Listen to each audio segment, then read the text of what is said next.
The next piece I'd like to pick up, because this is obviously of concern to everyone, is the 12A ATG renewal process, where everyone has to sort of basically, the earlier it was a registration and therefore a benefit available in perpetuity. And now they've said, boss, you have to do this every 5 years or whatever it is. That is effectively today on the statute book. And the only question which anyone can ask is, what is the form I need to file to renew my registration or renew my application or whatever it is, right? That bit specifically has not been clarified. I suspect we are going to end up in a situation where they say, listen, there's already Form 10A or whatever the form is, which you need to use to file for a 12A ATG registration in the first place. Use the same form and resubmit your application, right? That part of it, I think, is going to be a matter of detail.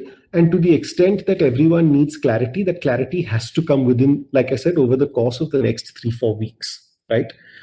In a worst case, let's assume there's no clarity and you're staring at the 30th of June timeline, you will file using Form 10A and see what happens next, right? That's fine. At least you will have done your duty. I think the larger question, to which there is no particular answer as of date, is what happens if I today am registered and today I have a valid 12 or I have a 12A ATG registration, which would have been valid in the ordinary course, right? But because of this 5-year limitation, I have to renew, I have to do certain things, etc. And I am still receiving donations in the interim. What happens then? You know, and that's a tough one.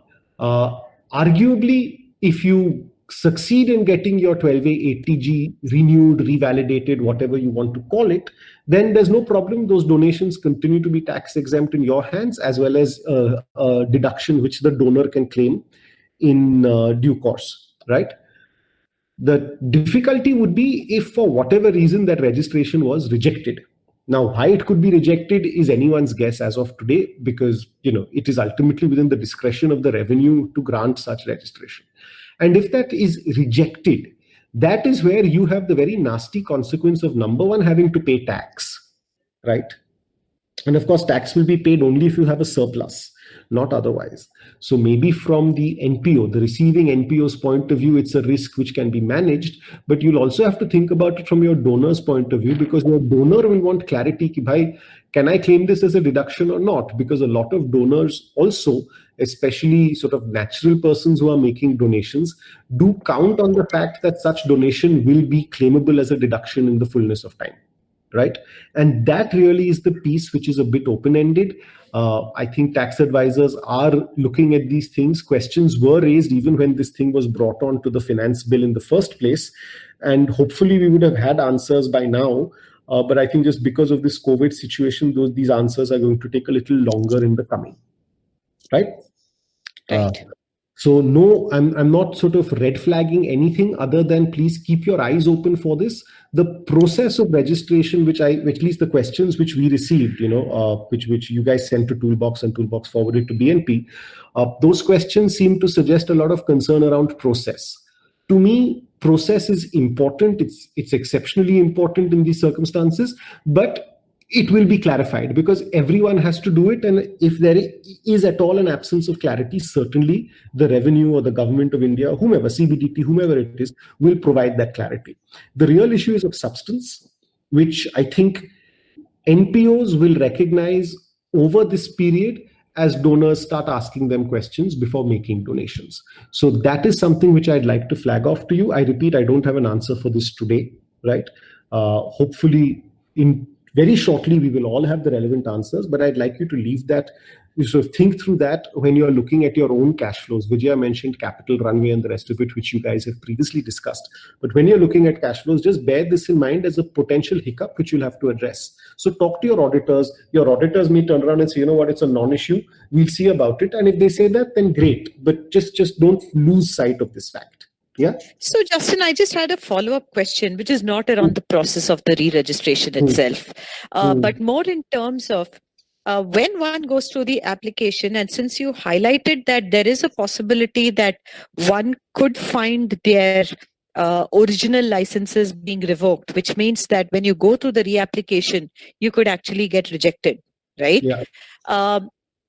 Now, as you said, it is finally the decision of the revenue department and so on. But from the application perspective, should non-profits therefore really work on their applications to be able to very ably demonstrate the work that they do and why they should qualify for it, like making the case, so to speak?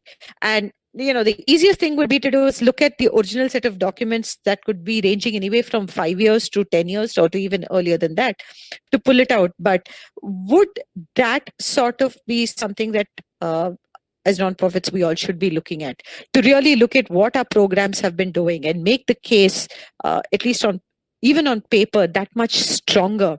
Because we don't know the purpose behind this. It could also mean that more nonprofits could also come under the tax net, essentially because the decision was made that the program really doesn't merit a ATG certificate, which allows for a tax deductible. Yeah, so Vijay, the answer to that is short. Yes, you absolutely must. And I'll only sort of draw by analogy to say that when Toolbox needed to make its FCRA application, we did run through a couple of hoops to best make the case for Toolbox, right? And Toolbox was particularly sensitive in that sense because we are not actively out in the field. We work with NPOs. So we had to make the case. And I would say in all situations where you're seeking some kind of registration and benefit, you need to make the case. Okay, there's one question which has come up, which is, can we add new objects in this application of the re-registration? Only if those new objects are already captured in your constitutional documents.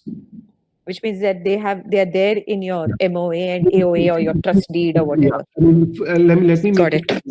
If you make an application saying that I want to go ahead and work in hospitals, and your constitutional documents say you should be working in education only, I don't see how that application is going to be progressed. I think it may not be so drastic. It could be in terms of, okay, we started off with a agri project, then we moved into goatery, we moved into poultry, we also started supporting education, but it's all under the aegis of integrated rural development. Okay, that's something which I'm going to say then is integrated rural development part of your existing constitutional documents. If it is, then yes. If it's not, then you have a much greater challenge. So here, this is exactly where I went into saying that, before you do anything with your objects, please specifically seek advice. Get someone qualified, a lawyer, an accountant, preferably a lawyer on something like this, to look through and say, yes, I can actually do that, right? And then go ahead. If not, I would advise, and I cannot reiterate this enough, please be very careful when you're moving outside the scope of your constitutional documents. You just end up in a world of trouble.